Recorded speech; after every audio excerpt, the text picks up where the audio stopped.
যে আওয়ামী লীগ হলো সফল বিএনপি আর বিএনপি হচ্ছে ব্যর্থ আওয়ামী লীগ। আওয়ামী লীগ কেন সফল বিএনপি?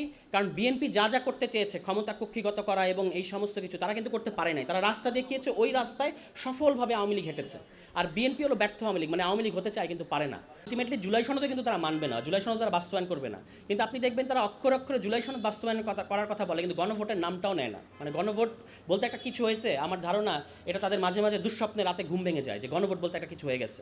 অনেক সময় হয় না যে ঘুম ভেঙে আমরা একটা খুব মানে একটা কেমন অস্থির হয়ে যায়, তাদের ওরকম একটা অবস্থা কাজ করে। তারা গণভোট মানতে চায় না, আদেশ নিয়ে পড়ে আছে। দেখবেন তারা বলেছে যে আমরা এগুলো নিয়ে আদালতে যাব না, এখন বলছে আদালত সিদ্ধান্ত নেবে আদেশের ব্যাপারে। এখন আদেশটাকে তারা প্রধান করে তুলছে, কিন্তু আদেশ তো প্রধান না, আদেশটা ছিল সিঁড়ি।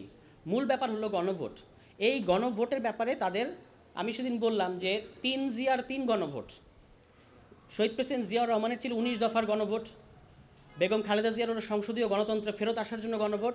আর আমাদের এখানে ঢাকা বিশ্ববিদ্যালয়ের ছাত্রদের নেতারা পরে রাগও করতে পারেন, আমাদের সাইলেন্ট প্রধানমন্ত্রী জনাব তারেক রহমান, তার হচ্ছে তিনি আবার দাঁড়িয়ে আছেন আরেক গণভোটের সামনে। এখন তিনি এটাকে কীভাবে ডিল করবেন সম্ভবত তিনি জানেন না, এবং আমাদেরকে খুব জ্ঞান দিচ্ছে বিএনপির লোকেরা যে আপনারা পার্লামেন্টারি ডেমোক্রেসি বুঝেন না, আমরা বুঝি। তো আমরা দেখতে পাচ্ছি যে পার্লামেন্টারি ডেমোক্রেসিতে বিএনপি সত্যি সত্যি কিছু অভিনব জিনিস ইন্ট্রোডিউস করছে। যেমন সংসদ নেতা উপস্থিত থাকা অবস্থায় স্যার বলছেন, মানে স্যার সালাউদ্দিন আহমেদ বলছেন ইয়েস আমি সংসদ নেতার পক্ষে বলছি, আমার পরে উনি বললে বলবেন, মানে ব্যাপারটা এরকম। হ্যাঁ, তো মানে সংসদ নেতা উপস্থিত থাকা অবস্থায় সংসদ নেতার পক্ষে আরেকজন কথা বলেন, এটা আমাদের পার্লামেন্টারি ডেমোক্রেসিতে আগে দেখা যায়নি। তো এটা সম্ভবত তাদের দলীয় সিদ্ধান্ত। যত বিতর্কিত কাজ, যত অজনপ্রিয় কাজ, যত এই ধরনের কাজগুলো করবেন স্যার, উনি এগুলো ফাইট করবেন। আর আমাদের যিনি প্রধানমন্ত্রী তিনি জেস্টার পলিটিক্স করবেন, মানে নির্বাক থাকবেন, নিজের পানি নিজে খাবেন, সিনেমা দেখবেন, হেঁটে যাবেন, ওই মানে বিভিন্ন জনের সাথে কোলাকুলি করবেন, ঈদ মুবারক জানাবেন, এগুলো করে তিনি একটা জেস্টার পলিটিক্সের মধ্যে থাকবেন। কিন্তু এটা একটা অত্যন্ত, আমি বলবো যে পপুলিস্ট বটে, কিন্তু খুবই নিম্ন স্তরের পপুলিজম হবে, কারণ এটা দিয়ে আপনি পার পাবেন না জনাব তারেক রহমান। বাংলাদেশ যে জায়গায় গেছে এই গণ অভ্যুত্থানের পরে, বাংলাদেশের মানুষের, এখানকার তরুণদের অ্যাসপিরেশন, ডেমোক্রেটিক অ্যাসপিরেশন এমন জায়গায় গেছে, তারা আপনাকে তাড়িয়ে বেড়াবে যে আপনি কখন গণভোট বাস্তবায়ন করার আগ পর্যন্ত তারা আপনাকে তাড়িয়ে বেড়াবে। এই ব্যাপারে আপনি কথা না বলার আগ পর্যন্ত তারা কিন্তু আপনাকে ছাড়বে না। আপনি নির্বাচনের আগে গণভোটের পক্ষে হ্যাঁ বললেন, এখন দেখি সালাউদ্দিন আহমেদ বলে যে এখানে নাকি একটা প্রতারণা হয়েছে। তো তখন আপনারা বোঝেন নাই? আপনারা কি বলতে চান যে আপনাদের যিনি প্রধানমন্ত্রী তিনি প্রধানমন্ত্রী হওয়ার আগে না বুঝে গণভোটের পক্ষে বলেছেন? নিজেদের প্রধানমন্ত্রীকে তো অপমান করতেছেন। তখন বললেন যে তখন এত প্রশ্ন কেউ তারা কিন্তু তোলে নাই যে এই প্রশ্নের মধ্যে সমস্যা। তারপরে এই যে আরেকজন ব্যারিস্টার সাহেব আছেন ব্যারিস্টার পার্থ, অত্যন্ত জ্ঞানী মানুষ, তিনি 1 বছর আগে দেখলাম বললেন যে জনগণ একদিন এই সংবিধান ছুঁড়ে ফেলে দেবে।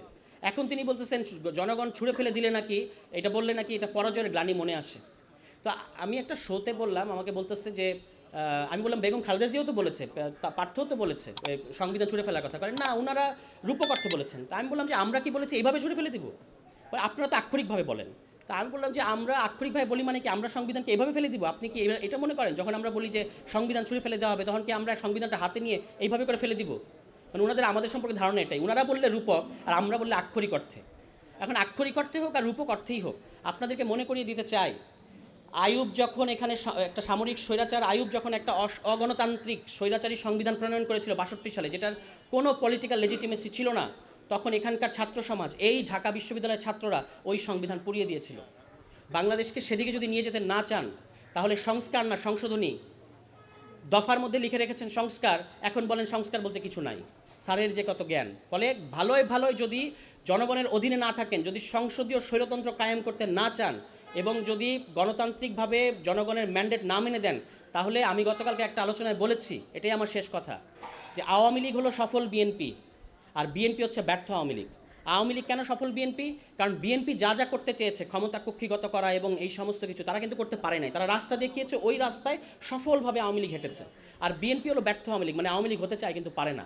ফলে এই যে সফল বিএনপি তথা আওয়ামী লীগের পরিণতি আপনারা দেখতে পাচ্ছেন। আপনারা ব্যর্থ আওয়ামী লীগ তথা বিএনপি, আপনাদের কী হবে আমরা কিন্তু বলতে পারি না। আমরা শুধু আল্লাহর কাছে এই মানে আরজ জানাতে পারি যে আপনাদের যেন আল্লাহ পাক দ্রুততম সময় হেদায়েত দেয় এবং হুঁশ দেয়, তাতে করে আপনারা বাংলাদেশের মানুষের, তরুণ সমাজের এই মুহূর্তের পালসটা বুঝতে পারবেন। যদি বুঝতে না পারেন, তাহলে আপনাদের কপালে এবং আপনাদের নসিবে কী আছে তা কিন্তু আমরা জানি না।